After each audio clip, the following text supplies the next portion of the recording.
இந்த வீடியோவில் டியோ ஒன்று ஆக்சிடென்ட் ஆயிடுச்சு. அதை நம்ம ரெடி பண்ணி கொடுத்துருக்கோம். அதை பற்றின தெளிவான வீடியோ தான் இந்த வீடியோ.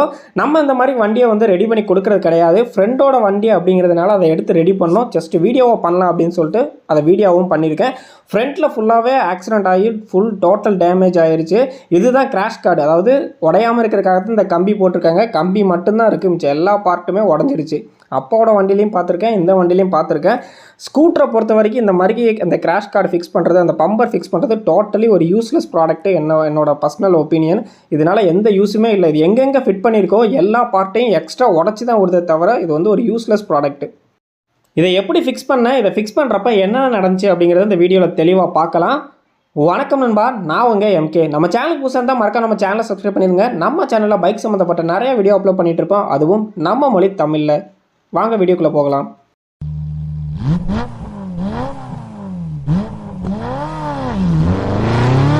ஃபஸ்ட்டு வந்து நம்ம ஒவ்வொன்றா ரிமூவ் பண்ணிவிட்டு என்னென்ன டேமேஜ் ஆயிருக்கு அப்படிங்கிறத பார்த்துடலாம். அதுக்கு முன்னாடி உங்களுக்கு பைக் மாடிஃபிகேஷன் அக்சசரிஸ் எது வேணும் அப்படின்னா நம்ம வந்து ஒரு 300+ ப்ராடக்ட் பண்ணிகிட்ருக்கோம். எம்கே பைக்கை பிட் ஷாப்னா நம்மளோட ஷாப்லேயும் வாங்கிக்கலாம், இல்லை ஆன்லைன்லேயும் நம்ம கொரியர் பண்ணிகிட்ருக்கோம். ஸோ லிங்க் எல்லாமே கீழே கொடுத்துருக்கேன், செக் பண்ணி பாருங்கள். ஃபஸ்ட்டு இந்த வி பேனல் அப்படிங்கிறத ரிமூவ் பண்ணுறேன். அதுக்கு முன்னாடி அந்த பம்பர் சொல்லியிருந்தோம் இல்லைங்களா, அதை பொறுத்த வரைக்கும் இப்போவும் நிறையா ஷோரூமில் வந்து இந்த எலக்ட்ரிக் ஸ்க்ரூவை போட்டு கோணமானையாக தான் டைட் பண்ணுறாங்க. ப்ராப்பராக ஸ்க்ரூ கூட கிடையாது. எல்லா பிராண்டு பைக்லேயும் நான் பார்த்துட்டேன், எல்லாமே பின்னாடி சம்மந்தமே இல்லாமல் ஸ்க்ரூவை போட்டு தான் வைக்கிறாங்க. ஸோ அதில் அவங்களுக்கு நிறைய லாபம் கிடைக்கிறதுனால அதை ஒரு எக்ஸ்ட்ரா ஃபிட்டிங்காக போட்டு தேவையில்லாத ப்ராடக்ட் தான் பண்ணி கொடுக்குறாங்க. அது ஓகே. இப்போ நம்ம கான்செப்ட்டுக்கு வந்துடுவோம். எல்லாமே ரிமூவ் பண்ணியாச்சு. ஸோ சைடு பண்ண எல்லாமே உடஞ்சிருந்தனால நான் எல்லாமே ரிமூவ் பண்ணிவிட்டேன். ஃபிக்ஸ் பண்ணுறப்ப தெளிவாக எக்ஸ்பிளைன் பண்ணுறேன் எங்கெங்கே வரும்னு சொல்லிட்டு. இந்த மாதிரிக்கு ஒரு சின்னதாக ஒரு கிளாம் மாதிரி இருக்குங்க, இதுதாங்க த்ரெட்டு. ஏன்னா இதில் வந்து த்ரெட்டு இருக்காது. இதை நம்ம எல்லாத்தையும் எடுத்து வச்சுக்கணும். இதை யூஸ் பண்ணி தான் ஃபிக்ஸ் பண்ண முடியும். ஓகே. அடுத்து மக்காடை பொறுத்த வரைக்கும் பார்க்கலாம். ஸோ அது வந்து பேக் மக்காடு 2 பார்ட்டாக வரும். பின்னாடி இருக்கிறது தப்பிச்சிருச்சு. ஸோ ஃப்ரண்ட்டு மட்டும்தான் டேமேஜ் ஆகிருக்கு, அதை மட்டும்தான் சேஞ்ச் பண்ணணும். இந்த இடத்துல 2 போல்ட் இருக்கும். ஸோ அதை நம்ம ரிமூவ் பண்ணி எடுத்தாச்சு. பாருங்கள் மக்காடு எப்படி உடஞ்சி உள்ளே இருக்குதுன்னு சொல்லிட்டு. இது எல்லாமே முடிச்சுட்டு நான் எல்லா பார்ட்டையும் கழட்டி முடிச்சுட்டு ஓவராலாக வண்டியை வாட்டர் வாஷ் பண்ணிவிட்டு, எனக்கு வண்டி தெளிவாக இருந்தால் தான் வேலையாக நடக்கும், தெரிஞ்சிருக்கும்னு நினைக்கிறேன். ஸோ எல்லாத்தையும் எடுத்து முடிச்சுட்டு ஏதோ என்னால் முடிஞ்ச அளவுக்கு வண்டியை வந்து வாட்டர் வாஷ் பண்ணிவிட்டு தான் நான் ஒர்க்கே ஸ்டார்ட் பண்ணேன். ஸோ மக்காடு எல்லாம் ஒரு வழியாக எடுத்தாச்சு. ஃப்ரண்ட் பிரேக் கேபிள் வந்து பார்த்திங்கன்னா அது ரொம்ப ஒரு கஷ்டமான ஒரு விஷயமா இருந்துச்சு. ஸோ அதை கலட்டுறதுக்கும் ஏகப்பட்ட விஷயம் இருக்குது. கேபிள் பாருங்கள் எங்கெங்கே லிங்க் ஆகிருக்குன்னு சொல்லிட்டு. ஸோ ஃபஸ்ட்டு மாஸ்க்கை ரிமூவ் பண்ணணும். அதுக்கு இந்த இடத்துல 2 ஸ்க்ரூ இருக்கும். அப்புறம் கண்ணாடியை ஃபஸ்ட்டு ரிமூவ் பண்ணணும். அதுக்கப்புறம் மேலே 2 ஸ்க்ரூ, அப்புறம் கீழே 2 ஸ்க்ரூ. இந்த இடத்துல 2 ஸ்க்ரூ, மேலே வந்து 2, கீழே இந்த இடத்துல 2 இருக்கும். இதெல்லாம் ரிமூவ் பண்ணிவிட்டு தான் நீங்கள் மேலே இருக்கக்கூடிய மாஸ்க்கை ரிமூவ் பண்ணுற மாதிரி இருக்கும். மாஸ்க்கை ரிமூவ் பண்ண தான் இன்னொரு ஷாக்கான விஷயம் இருந்தது. ஸோ என்ன அப்படின்னு வந்து பார்த்தீங்கன்னா, வண்டி ஆக்சிடென்ட் ஆனதில் கொஞ்ச நாள் நிப்பாட்டிட்டாங்க. உள்ள எலி வந்து பார்த்தீங்க அப்படின்னா பூந்து விளாண்டுருச்சுன்னே சொல்லலாம். அதுவும் ஏகப்பட்ட ஒயர்ஸை கட் பண்ணி விட்ருக்கு. அது எது பார்த்தீங்கன்னா ஹெட்லைட்டு, ஹார்ன் எதுவுமே ஒர்க் ஆகலை. வண்டியில் இன்னொரு சம்பவம் என்னென்னு பார்த்தீங்கன்னா, ஆல்ரெடி ஏதோ ஆக்சிடென்ட் ஆகி கட்டு கம்பியெல்லாம் போட்டு கட்டி வச்சுருக்காங்க பாருங்கள். எனக்கு ஃபஸ்ட்டு டவுட் இருந்துச்சு. ஸோ இந்த இடத்துல எப்படி லாக்குன்னே தெரில, கட்டு கம்பியை போட்டு கட்டி வச்சுருக்காங்க. ஸோ இது டோட்டலாக அந்த பார்ட்டே ஆடிட்டு தான் இருந்துச்சு. ஸோ எடுக்க என்னென்ன பிரச்சனை வரப்போகுதுன்னு தெரியல. ஒயர்லாம் வந்து பார்த்தீங்கன்னா சொல்லவே வேண்டாம், நம்ம அண்ணத்தை பூந்து விளாண்டுட்டாங்க. ஃபைனலாக நம்ம எல்லாமே ரெடி பண்ணி வண்டியை வாட்டர் வாஷ் பண்ணி பாலிஷ் பண்ணி பக்காவாக கொடுத்துட்டோம். ஸோ என்னென்ன நடந்துச்சுங்கிறத டீட்டெயிலாக பாருங்கள். அடுத்து அப்படியே மாஸ்க்கை திருப்பி பார்க்கலாம். ஒயர் கொஞ்சமோடு இருக்குது, நம்ம இதையே அப்படியே ஜாயின் போட்டு யூஸ் பண்ணிக்கலாம். லிவர் வந்து பார்த்திங்கன்னா டோட்டல் டேமேஜ். நம்ம டக்குன்னு கைக்கு வந்து பேக் பிரேக் தான், ஃப்ரண்ட் பிரேக் தான் வரும். ஸோ பிரேக் அப்ளை பண்ண முடியல. அதே மாதிரி ரொம்ப பெண்டாக இருக்குது. நம்மக்கிட்ட அறுக்கிறதுக்கான கட்டிங் மிஷின் கிடையாது. இதை எப்படி வெளியே எடுக்கிறதுனே தெரில. அந்த லிவரை பெண்ட் பண்ண முடியுமான்னு தெரியல. அதை வெளியே எடுத்தால் தான் லிவரை பெண்ட் பண்ணி மேட்ச் பண்ண முடியும். ஓகே. இப்போ கேபிள்லாம் ரிமூவ் பண்ணிடலான்னு சொல்லிட்டு பிளான் பண்ணியிருக்கேன். உங்களுக்கு பைக் மாடிஃபிகேஷனில் இன்ட்ரெஸ்ட், மாடிஃபிகேஷன் அக்சசரிஸ் எதுவும் தேவைப்பட்டுச்சு அப்படின்னா எம்கே பைக்கர் பிட் ஷாப் அப்படிங்கிற நம்மளோட ஸ்டோரில் அவைலபிளாக இருக்குது. நம்ம வந்து கொரியரும் பண்ணிகிட்ருக்கோம். ஏதாச்சும் ஆல்ட்ரு ப்ராடக்ட் வேணும் அப்படின்னா கான்டாக்ட் பண்ணுங்கள், பண்ணிக்கலாம். ஓகே. இப்போ வந்து ஃப்ரண்ட் பிரேக் வந்து பார்த்திங்கன்னா பேக் பிரேக்லேயும் வந்து லிங்க் ஆகிருக்கும். ஏன்னா இது வந்து ஒரு பிரேக்கை பிடிச்சாலே 2மே ஒர்க் ஆகக்கூடிய சிபிஎஸ் சிஸ்டம் படி தான். ஸோ அது எப்படி ஒர்க் ஆகுதுன்னு ஜஸ்ட்டு காட்டுறேன் பாருங்கள். இதை ப்ரெஸ் பண்ணுறப்ப 2 லிவருமே வரும். அதாவது ஃப்ரண்ட் பிரேக் கேபிளோட லிவரும் அந்த கேபிளும் இதாகும். 2க்குமே ஒரு லிங்க் கொடுத்துருக்காங்க பாருங்கள். இதுதான் ஃப்ரண்ட் பிரேக்கோடது. ஸோ ஒரு பிரேக் அப்ளை பண்ணுறப்ப 2 பிரேக் பிடிக்கலைங்களா, இந்த மெக்கானிக்ஸ் சிஸ்டம் படி தான் அது வந்து ஒர்க் ஆகுது. இப்போ நம்ம வந்து ஃப்ரண்ட் பிரேக் இதை மட்டும் ரிமூவ் பண்ணிடலாம். பேக்கை பொறுத்த வரைக்கும் எந்த பிரச்சனையும் இல்லை. ஃப்ரண்ட்டில் தான் ஃபுல் டேமேஜாக இருக்குது. இதை ரிமூவ் பண்ணுறதுக்கு அந்த கேபை ரிமூவ் பண்ணிவிட்டு இப்படி சைடாக எடுத்துகிட்டு வெளியே தள்ளிங்க அப்படின்னா வெளியே வந்துடும். கேபிள் சேஞ்ச் பண்ணுற பட்சத்துலேயும் இந்த ப்ராசஸ் தான் நீங்கள் பண்ணுற மாதிரி இருக்கும். ஓகே. கீழே எல்லாம் எடுத்துட்டேன். அதுக்கப்புறம் பார்த்தாலும் கேபிளை வெளியே எடுக்க முடியலை, ஒரு டிஃபிகல்ட்டாக இருக்குது. ஸோ இதில் டைம் வேஸ்ட் பண்ண விரும்பலை. அறுத்து எடுக்கிறதுக்கு என்கிட்ட பொருள் இல்லை. நான் இது என்ன பண்ண போகிறேன்னே தெரியல. லாஸ்ட்டாக பார்த்துக்கலான்னு சொல்லிவிட்டு கேபிளை மட்டும் சேஞ்ச் பண்ணிட்டேன். ஃபைனலாக கேபிளை அப்படி மாற்றிட்டு இந்த ஸ்ப்ரிங்கை மட்டும் நீங்கள் உள்ளே வைக்கிற மாதிரி இருக்கும். ஓவராலாக கேபிளை மட்டும் மாற்றி வச்சுருக்கேன். கீழே எப்படி கழட்டுறதுன்னு இன்னும் ஐடியாவே இல்லை. கேபிளை எப்படி மாற்றணும் பாருங்கள். கீழே ஒரு இடத்துல லாக் ஆகுது, அப்புறம் இங்கே ஒரு கம்பி கொடுத்துருக்காங்க, அதுக்குள்ளே கொடுக்கணும். அப்புறம் இந்த இடத்துல ஒரு கம்பி கொடுத்துருக்காங்க, இதுக்குள்ளே கொடுக்கணும். மேலே ஒரு இடத்துல கம்பி கொடுத்துருக்காங்க, அதுக்குள்ளே கொடுத்து தான் இப்படி கொடுக்கணும். ஸ்கூட்டரில் எல்லாமே தலைவலி பிடிச்ச வேலை தான் நினைக்கிறேன். இப்போ அந்த சென்டர் அந்த ஸ்கூப் மட்டும் ஃபிக்ஸ் பண்ணியாச்சு. இனிமேல் தான் ஒவ்வொன்றா ஃபிக்ஸ் பண்ணுற மாதிரி இருக்கும். ஸோ ஃபுல்லாக எதையுமே நீங்கள் டைட் பண்ணிடாதீங்க, எதுவுமே மாட்டிடாதீங்க. ஏன்னா எல்லாமே லிங்க் பண்ணணும். கொஞ்சம் கொஞ்சம் அட்ஜஸ்ட் பண்ணுற மாதிரி இருக்கும். நீங்கள் டேரெக்டாக ஒன்றை மாட்டிட்டிங்கன்னா இன்னொன்று உள்ளே போகாது. அடுத்து மக்காடை ஃபிக்ஸ் பண்ணுறதுக்கு ஸோ இங்கே சைடில் 2 ஸ்க்ரூவும், இந்த இடத்துல ஒரு லாக்கு, மெயினாக இந்த இடத்துல மேலே ஒரு ஸ்க்ரூ இருக்கும். ஸோ சேம் அதே தான். இந்த இதை கழட்டவே முடியலை, ரொம்ப நாள் ஆனதுனால இதாகிடுச்சு. வழக்கம் போல் நம்ம WD-40 எடுத்து அடித்து கொஞ்சம் நேரம் ஊற போட்டு அதுக்கப்புறம் ஃபைனலாக ஒரு வழியாக கழட்டிட்டோம். ஸோ நீங்கள் பைக் வச்சுருக்கீங்க அப்படின்னா WD-40 வச்சுக்கிங்க. மல்டி பர்பஸ்க்கு இது ரொம்பவே யூஸ் ஆகும். கொஞ்சம் நேரம் கழிச்சதுக்கப்புறம் நம்ம அதை ஓப்பன் ஆகிருச்சு ஒரு வழியாக. நல்ல வேலை, ரிஸ்க்காக இல்லை. அந்த ஸ்க்ரூ நம்ம ரிமூவ் பண்ணிட்டோம். அடித்ததுனால பார்த்திங்கன்னா அந்த ரஸ்ட்டெல்லாம் போய் ஓரளவுக்கு நட்ட கழட்ட மாதிரிக்கு வந்துருச்சு. ஃபைனலாக பார்த்திங்கன்னா மக்காடும் கரெக்டாக இந்த இடத்துல ஹோல் கரெக்டாக ஸ்ட்ரெயிட்டாக வந்துருச்சு. இந்த இடத்துல ஒரு சின்ன பள்ளம் மாதிரி இருக்குது பாருங்கள். அந்த காடிக்குள்ளே பேக் மக்காலில் ஒரு நாப் மாதிரி ஒன்று இருக்கும், அதை மாட்டணும். சென்டரில் மேலே டாப்பில் அந்த இடத்துல ஸ்க்ரூ போடணும். இது எல்லாமே பார்த்திங்கன்னா கரெக்டாக லிங்க் ஆகணும். இப்போ இந்த இடத்துல தெளிவாக காட்டுறோம் பாருங்கள். அந்த பள்ளத்துக்குள்ளே போய் அந்த காடி செட் ஆகும். எல்லாமே ஒன்று சேர்ந்து அந்த செயின் லிங்க் மாதிரி தான் இருக்குது ஸ்கூட்டரை பொறுத்த வரைக்கும். எல்லாமே ஏதோ ஒன்று இதில் பேக் மக்கால் உடையாததே ஒரு பெரிய விஷயம் அப்படின்னே சொல்லலாம். ஸோ அந்த ஒயிட் மக்காலில் பார்த்தீங்கன்னா சின்னதாக கருப்பாக ஒன்று தெரியும். அது ஹோல் போட்டுட்டேன். எனக்கு ஒரிஜினல் மக்காடு எப்படி இருக்குன்னு தெரியல. மக்காடை பார்த்தோன்னே லைட்டாக அது ஒரு சின்ன கேப் இருந்தோன்னே அதில் ஹோல் வரும்னு சொல்லிட்டு நானும் ஹோல் போட்டேன். அவர் பார்த்தா ஒரிஜினல் வேறு மாதிரி இருந்துச்சு. இப்போ லோயர் பேனலை வச்சு பார்க்குறேன், கரெக்டாக செட் ஆகுதான்னு சொல்லிட்டு ஜஸ்ட்டு வச்சு பார்க்குறேன். இது பின்னாடி இந்த இடத்துல லாக் ஆகணும். இந்த இடத்துல ஒரு ஸ்க்ரூ போடணும்.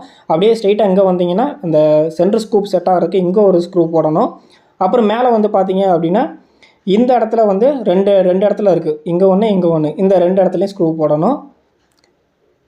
இது எல்லாமே இந்த மாதிரி த்ரெட் இருக்கக்கூடிய ஸ்க்ரூ பழசில் உடஞ்சிருந்ததை எல்லாத்தையும் எடுத்து சேஃபாக வச்சுங்க. அதை எல்லாமே புதுசில் போடுற மாதிரி இருக்கும். புதுசாக வாங்கினீங்கன்னா வராது.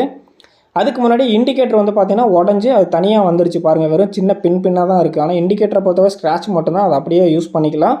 இது எதுவுமே டேமேஜ் ஆகலை. பட் பார்த்தீங்கன்னா உடஞ்சதெல்லாம் இருக்குது. பழசெல்லாம் ரிமூவ் பண்ணி எடுத்துடலாம். இப்போ ரிமூவ் பண்ணி எடுத்துகிட்டு அந்த இன்னொரு சைடு பார்த்தீங்கன்னா ஒயர் ஃபுல்லாகவே கட் ஆகிருக்கு பாருங்கள். கொஞ்சம் கூட கேப் இல்லை, எலி அந்தளவு அடிச்சிருக்கு. அடுத்ததாக அந்த ஃபஸ்ட்டு நம்ம சென்டர் ஸ்கூப் வச்சுருந்தோம் இல்லைங்களா, அந்த சென்டர் பேனலு, அதில் ஒவ்வொன்றா ஃபிட் பண்ணிவிட்டு தான் நம்ம ஃபிட் பண்ண முடியும். ஃபஸ்ட்டு ஜஸ்ட்டு வச்சு பார்த்தோம் எல்லாம் கரெக்டாக இருக்கான்னு சொல்லிட்டு. இப்போ இண்டிகேட்டரை பார்த்தீங்கன்னா இந்த இடத்துல ஒரு லாக் வரும். அது போக மற்ற எல்லா பக்கமும் ஸ்க்ரூ போட்டு டைட் பண்ணணும். இண்டிகேட்டரும் ஹெட்லைட்டையும் ஃபிக்ஸ் பண்ணதுக்கப்புறம் தான் நம்ம பைக்கில் எடுத்து ஃபிட் பண்ண முடியும். ஓகேங்களா. ஸோ இப்போ ஒரு சைடு இண்டிகேட்டர் வச்சாச்சு, ஆப்போசிட்டு இந்த சைடு வந்துடும். சென்டரில் பார்த்தீங்க அப்படின்னா ஹெட்லைட் வரும். இது எல்லாமே மாட்டிட்டு தான் நம்ம வண்டியில் எடுத்து மாட்ட முடியும். ஸோ ஹெட்லைட்டை பொறுத்த வரைக்கும் எல்லாமே ஸ்க்ராச்சஸ் தான், எதுவும் டேமேஜ் ஆகலை. அதனால் அதை அப்படியே யூஸ் பண்ணிக்கலாம். இப்போ இண்டிகேட்டரை நம்ம ஃபிக்ஸ் பண்ணுறோம். ஸோ இண்டிகேட்டர் மட்டும்தான் ஸ்க்ரூ போட்டு டைட் பண்ணுற மாதிரி இருக்கும். இதுதான் சின்ன பிரச்சனை. பார்த்தீங்கன்னா அந்த சென்டர் பேனலே வெயிட்லெஸ்ஸாக இருக்குது. இண்டிகேட்டர் ஹெட்லைட்டும் மாற்றிட்டிங்கன்னா வெயிட் ஹெவியாக இருக்குது. ஸோ ஒரு அதிர்வோ இல்லை ஏதாச்சும் ஒன்று இடிக்கும்போது சும்மா இருந்தாலும் இதே மற்றதை உடச்சி விட்டுருது. இது என்ன டிசைன் நமக்கு புரியலை. அந்தளவுக்கு தான் டேமேஜ் ஆகுது ஸ்கூட்டரை பொறுத்த வரைக்கும். நீங்கள் அதில் அந்த பம்பரை வேறு மாட்டிட்டீங்க அப்படின்னா ஒரு வண்டி பக்கத்தில் மோத போகுதுன்னு நினச்சாலே அதுவாக உடஞ்சிட மாட்டேன் தெரியுது. அந்தளவுக்கு ஒரு மோசமான ஒரு விஷயமாக தான் இருக்குது. நீங்கள் அதெல்லாம் ரிமூவ் பண்ணிட்டீங்கனாலே வெயிட்லெஸ்ஸாக இருக்கும் வண்டி, அதுவே நல்லாயிருக்கும். இடித்தா டயர் மட்டும்தான் டேமேஜ் ஆக மாட்டேன் தெரியுது. நீங்கள் அந்த பம்பர் மாட்ட போய் தான் ஒவ்வொன்றா சேர்த்து உடச்சி விடுது. பின்னாடியும் கொடுத்துருக்காங்க, அது என்ன யூஸ்லெஸ் ப்ராடக்ட்னே தெரில. பின்னாடி இடித்தாலுமே பேக் டயரும் அந்த மக்காடு மட்டும்தான் டேமேஜ் ஆகும். அதிகபட்சம் நம்பர் பிளேட் நெளியும். ஃப்ரண்ட்டில் அடித்தாலும் வீல் மட்டும்தான் அடி வாங்கும். இது அந்த பம்பர் இருக்க போய் தான் எல்லாத்தையும் உடைக்குது. ஓகே, நம்ம இப்போ கான்செப்ட்டுக்கு வந்துடலாம். ஹெட்லைட்டை பொறுத்த வரைக்கும் இந்த 2 இடத்துல லாக் ஆகிற மாதிரி இருக்குது. ஸோ அது இப்படி லைட்டாக லாக் எடுத்து உள்ளே செட் பண்ணுற மாதிரி இருக்குது. அதே மாதிரிக்கு கீழே அட்ஜஸ்டபிள் ஸ்க்ரூவும் இருக்குது. ஸோ லாக் பாருங்கள், இந்த டைப்பில் தான் இருக்குது. நீங்கள் அது உள்ளே சொருகிற மாதிரி இருக்கும். நான் இப்போ பழைய லாக்கை ரிமூவ் பண்ணிடுறேன். பார்த்தீங்கன்னா ஒரு நவுஸ் பிளேயர் வச்சு லாக்கை ஃபுல்லாக நம்ம வெளியே எடுத்துட்டோம். இதுலேயும் எந்த ஒயரும் டேமேஜ் ஆகலை, ஒரு விதத்தில் நல்லது தான். ஸோ கீழே இந்த 2 இடத்துல ஸ்க்ரூ போடணும். இதை அலைன்மெண்ட்டு சேஞ்ச் பண்ணுறதுக்கும் இந்த ஸ்க்ரூ யூஸ் ஆகும். ஸோ பார்த்தீங்கன்னா மேலே வச்சுட்டு அந்த ஒரு லாக் மாதிரிக்கு ஒரு கிளாம்ப் எடுத்தோம் இல்லைங்களா, அந்த கிளாம்பை வச்சு தான் மேலே ஃபிக்ஸ் பண்ணுற மாதிரி இருக்கும். இங்கேயும் ஒரு சின்ன நாப் மாதிரி இருக்குது, அதை கரெக்டாக அந்த காடிக்குள்ளே வச்சு செட் பண்ணணும். எல்லாமே செட் பண்ணுறது ஒரு பெரிய ரிஸ்க்கான விஷயந்தான். பைக்கு மாதிரிக்கு ஸ்கூட்டர் இல்லவே இல்லைங்க. ஸோ ஜஸ்ட் ஒரு சேலஞ்சுக்காக தான் எடுத்தோம். பார்த்தீங்கன்னா ரொம்ப டிஃபிகல்ட்டாக இருக்குது. ரொம்ப மூளை யூஸ் பண்ணி தான் பண்ணுற மாதிரி இருக்குது. ஸோ ஃபஸ்ட்டு இந்த இதில் அந்த லாக் மாதிரி இருக்கக்கூடிய காடியில் ஃபஸ்ட்டு தெளிவாக உள்ளே செட் பண்ணிக்கிறோம். அதுக்கப்புறம் அந்த கிளாம்ப் மாதிரி இருந்துச்சு இல்லைங்களா, அந்த கிளாம்பை உள்ளே கொடுத்து லாக் பண்ணிக்கிறோம். ஒரு சைடு வந்து இந்த மாதிரி லாக்கில் தான் உட்காந்துருக்கு, இன்னொரு சைடு ஸ்க்ரூ போடுறோம். அந்த ஸ்க்ரூவை தான் மேலே கீழே அட்ஜஸ்ட் பண்ண முடியும். வெளிச்சம் வந்து பக்கத்தில் உள்ளணும் தூரத்தில் உள்ளணும் டிசைட் பண்ணுறது அந்த ஸ்க்ரூ இருக்க இடம் தான். ஓகே, இப்போ ஒரு வழியாக அந்த சென்டர் பேனலில் மாட்டினதுக்கப்புறம் தான் வண்டி மாதிரி ஒரு லுக்கு கிடச்சிருக்கு. அடுத்து லோயர் பேனலில் அதுக்கப்புறம் தான் மாட்ட முடியும். இப்போ வந்து லோயர் பேனலே நம்ம எடுத்து வச்சுட்டோம். ஸோ ஃபைனலாக வந்து எல்லாம் ஃபிக்ஸ் பண்ண மாதிரி எடுத்து வச்சாச்சு. எங்கெங்கே ஜாயிண்ட் இருக்குன்னு பாருங்கள். மேலே வந்து இந்த இடத்துல வி பேனல் போட்டால் தான் அதை ஃபிக்ஸ் பண்ண முடியும். அதே மாதிரிக்கு சைடில் வந்து ஃபுல்லாகவே அந்த இடத்துல ஒரு ஸ்க்ரூ வரும். இங்கே வந்து இந்த 2 பேனலும் சேர்த்து இந்த இடத்துல ஒரு இடத்துல ஸ்க்ரூ போடணும். அப்புறம் சைடில் வந்து பார்த்தீங்கன்னா இதை 2 லிங்க் பண்ணி இந்த இடத்துல ஒரு ஸ்க்ரூ போடணும். எல்லாமே லிங்க் பண்ணி தான் போடணும் மாதிரி இருக்கும். கொஞ்சம் அட்ஜஸ்ட் பண்ணுறதுக்காக நீங்கள் வந்து எல்லாத்தையும் ஓவராலாக லைட்டாக டைட் பண்ணிட்டு தான் மேட்ச் பண்ணணும். ஆப்போசிட் சைடும் அதே மாதிரி தான். மேலே இந்த பேனல் வந்து ஜாயிண்ட் ஆகிறதே வந்து பார்த்தீங்கன்னா இந்த இடத்துல ஒரு லாக்கு, கீழே இந்த இடத்துல ஒரு ஸ்க்ரூவு, இந்த இடத்துல ஒரு லாக்கு.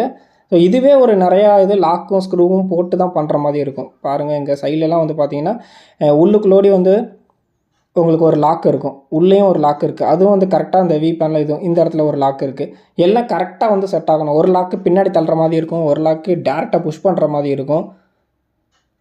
அடுத்து வந்து இண்டிகேட்டர் நம்ம ஒரு சைடு வந்து ஃபுல்லாகவே டேமேஜ் இருந்துச்சு இல்லைங்களா, ஸோ அதை வந்து ரெடி பண்ண போகிறோம். இண்டிகேட்டர் ரெடி பண்ணுறது ஒரு சின்ன கான்செப்ட் தான். அதாவது பாசிட்டிவ் நெகட்டிவ் போகணும், அவ்வளோதான். இதில் வந்து பார்த்தீங்கன்னா நெகட்டிவ் வந்து ஸ்ப்ரிங்கில் கனெக்ட் பண்ணணும், பாசிட்டிவ் வந்து சென்டர் பாயிண்ட் மாதிரி ஒன்று இருக்கும், அவ்வளோதான். இதை சால்ட்ரு பண்ணனா ரெடி பண்ணிக்கலாம். ஒயர் ஃபுல்லாகவே கட் ஆகிருந்தாலும் இந்த கான்செப்டை யூஸ் பண்ணிங்கன்னா பாசிட்டிவ் நெகட்டிவ் பண்ணுற மாதிரி பண்ணிங்கன்னா போதும். ஓகே, இப்போ வந்து புதுசாக ஒயர் போட்டிருக்கோம். ஸோ சென்டரில் பாசிட்டிவ் போகிறதுக்கு ஒரு புது ஒயரும், நெகட்டிவ் வந்து ஸ்ப்ரிங்கில் வந்து இப்படி சைடில் டச் ஆகணும், சைடில் தான் கொடுத்துருக்க மாதிரி கொடுத்துருக்காங்க. ஸோ 2 ஒயரும் நம்ம ஃபுல்லாகவே ரெடி பண்ணிட்டோம். ஒயர் சுத்தமாக இல்லைனாலும் நம்ம வந்து டெம்பரவரியாக வந்து 2மே ரெடி பண்ணிட்டோம். அதுக்கு முன்னாடி பல்பு நல்லா இருக்கா ஒன்ஸ் செக் பண்ணி பார்க்கணும். அந்த பழைய ஹோல்டரில் நல்லா இருக்க ஹோல்டரில் வச்சு செக் பண்ணிக்கலாம். ஸோ இப்போ வந்து மேக்ஸிமம் நம்ம வேலையை முடிச்சாச்சு. இதை மட்டும் லைட்டாக சால்ட்ரு பண்ணி அப்படியே மாட்டிக்கலாம். ஸோ எல்லாமே சால்ட்ரு பண்ணி நம்ம பண்ணது ஒர்க்கு கரெக்டாக இருக்கா, பாசிட்டிவ் நெகட்டிவ் எங்கேயும் ஷார்ட் ஆகுதான்னு செக் பண்ணுறதுக்காக இது நம்ம பண்ணது தான். ஒன்ஸ் நம்ம வந்து பேட்டரியில் அப்படியே டேரெக்டாக வச்சு செக் பண்ணி பார்க்க போகிறோம். வண்டியிலே ப்ளக் பண்ணியாச்சு. ப்ளக் பண்ணிவிட்டு நான் இப்போ வந்து இண்டிகேட்டர் போடுற லைன் வருதா அப்படின்னு சொல்லிட்டு பார்க்குறதுக்காக பார்த்தீங்கன்னா ஒர்க் ஆகுது. ஓகே, லைனை பொறுத்த வரைக்கும் எந்த பிரச்சனையும் இல்லை. ஆப்போசிட் சைடும் வந்து பார்த்தீங்கன்னா இண்டிகேட்டர் போட்டிங்கன்னா ஒர்க் ஆகுது. ஸோ நம்ம ரெடி பண்ணதும் வந்து பார்த்தீங்கன்னா ஒர்க் ஆக ஆரம்பிச்சிருச்சு. ஸோ லைன் வந்து கரெக்டாக இருக்குது. இப்படியே வந்து நம்ம அப்படி டேரெக்டாக ஃபிட் பண்ணிக்கலாம். இண்டிகேட்டர் ஒயர் என்னங்கிறத கண்டுபிடிச்சாச்சு. அதுபோக இன்னும் சில ஒயரிங் கட் ஆகிருக்கு, அதையும் நம்ம கண்டுபிடிச்சிடலாம். ஓகே, இப்போ வந்து பேனலை மாட்டுறதுக்கு அந்த த்ரெட் இருக்கக்கூடிய நட்டு போடுறோம் பாருங்கள். ஸோ லைட்டாக இழுத்து பிடிச்சிட்டு ஸ்க்ரூ வந்து போட்டிங்கன்னா நார்மலாக இருக்காது. அந்த லிங்க் மாதிரி ஒன்று இருந்துச்சு பாருங்கள், அதை வச்சு தான் எல்லாமே ஸ்க்ரூ பண்ண முடியும், டைட் பண்ண முடியும். அதில் தான் த்ரெட்டே இருக்குது. இந்த இடத்துல ஒன்று இருக்குது, இந்த இடத்துல ஒன்று இருக்குது. ஸோ ஓவரால் ஃபுல்லாகவே அப்படி தான் ஃபிக்ஸ் பண்ண முடியும். பழசில் வேறு அது 1-2 மிஸ் ஆகிடுச்சு. வெளியே கேட்டேன் கிடைக்கல. ஒரு 2 நாள் ஆயிடுச்சு அந்த ஒரு சின்ன இது இல்லாமல்.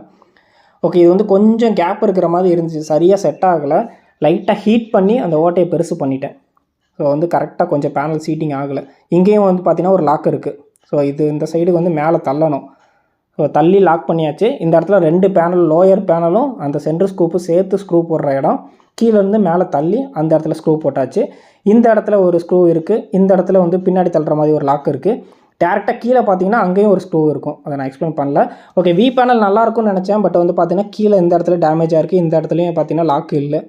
வி பேனல் வெளியிருந்து பார்க்குறக்கு வெறும் ஸ்க்ராட்ச் மட்டும்தான், ஒரு கிராக் மட்டும்தான் இருந்துச்சு. அப்படியே மாட்டலாம்னு நினச்சேன். பட் லாக்கே இல்லை, இந்த இடத்துல பாதி பார்ட்டே காணும். ஸோ இதையும் மாற்றுற மாதிரி தான் இருந்துச்சு. ஸோ இதையும் நம்ம வந்து பார்த்திங்கன்னா புதுசாகவே சேஞ்ச் பண்ணிட்டோம்.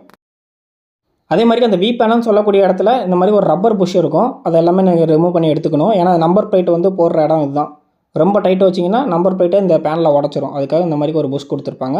அதை புது இதில் போட்டு அதுக்கப்புறம் நம்பர் பிளேட் போட்டுக்கலாம். இதை எப்படி ஃபிக்ஸ் பண்ணுறதுன்னு கொஞ்சம் காட்டுறேன். ரப்பர் கொஞ்சம் உள்ளே திணிக்கிறதுக்கு கஷ்டமாக இருக்கும். ஒரு சைடு மாட்டிட்டேன், டெமோக்காக ஒரு பக்கம் வச்சுட்டு தள்ளினீங்கன்னா உள்ளே போயிடும். ஃபைனலாக எல்லாமே ஃபிக்ஸ் பண்ணி முடிச்சாச்சு. ஸோ எப்படி இருந்தால் வண்டி எப்படி ஆயிடுச்சுன்னு சொல்லிட்டு நான் அந்த பின்னாடி அந்த பம்பர் சொல்லக்கூடிய கிராஷ் கார்டு போடவே இல்லை. இதை போட்டதுனால தான்டா இவ்வளோ பிரச்சனைன்னு சொல்லிட்டு அதை கழட்டிட்டேன். வண்டி ஃபஸ்ட்டு எப்படி இருந்துச்சு, இப்போ எப்படி இருக்குன்னு சொல்லிட்டு பாருங்கள். ஏதோ ஒர்க்கு கொஞ்சம் நல்லா பண்ணியிருக்கேன்னு நினைக்கிறேன். எப்படி இருந்துச்சுன்னு சொல்லிட்டு கமெண்ட் பண்ணுங்கள். இதில் அந்த வி பேனல், அப்புறம் சென்டரில் இருக்கக்கூடிய அந்த எல்லா ஸ்கூப்பு, கொஞ்சம் ஒயரிங் ஒர்க்கு, அப்புறம் லோயர் பேனல், ஃப்ரண்ட்டு மக்காடு, இது எல்லாமே மாற்றிருந்தோம். பிரேக் என்ன பண்ணேன் அப்படின்னா அந்த லிவர் செட்லேருந்து எல்லாமே சிங்கிள் பிரேக், பேக் அடித்தா பேக் மட்டும், ஃப்ரண்ட் அடித்தா ஃப்ரண்ட் மட்டும் இருக்கிற மாதிரி ஃபுல்லாகவே சேஞ்ச் பண்ணிட்டோம். நம்ம வந்து இந்த மாதிரி ஒர்க் பண்ணுறது கிடையாது, ஆல்ட்ரேட்டை மட்டும் தான் பண்ணுவோம். ஸோ ஃப்ரெண்டுக்காக ஆக்சிடென்ட் ஆச்சுன்னு சொல்லிட்டு தான் இந்த மாதிரி ரெடி பண்ணி கொடுத்தோம். ஸோ ஸ்கூட்டரை பொறுத்த வரைக்கும் ரொம்ப டிஃபிகல்ட்டான விஷயம். ஓரளவுக்கு ஏதோ நீட்டாக பண்ணிட்டேன்னு நம்புகிறேன். ஸோ பிடிச்சிருந்தால் லைக் பண்ணிட்டு கமெண்ட் பண்ணுங்கள். உங்களுக்கு பைக் மாடிஃபிகேஷன் அக்சசரிஸ் எதுவும் வேணும் அப்படின்னா எம்கே பைக்கர் பெட் ஷாப் அப்படிங்கிற நம்ம ஸ்டோர்லேயே வாங்கிக்கலாம். நம்ம கொரியரும் பண்ணிகிட்ருக்கோம். ஸோ லிங்க் கீழே கொடுத்துருக்கேன், செக் பண்ணி பாருங்கள். தேங்க்யூ.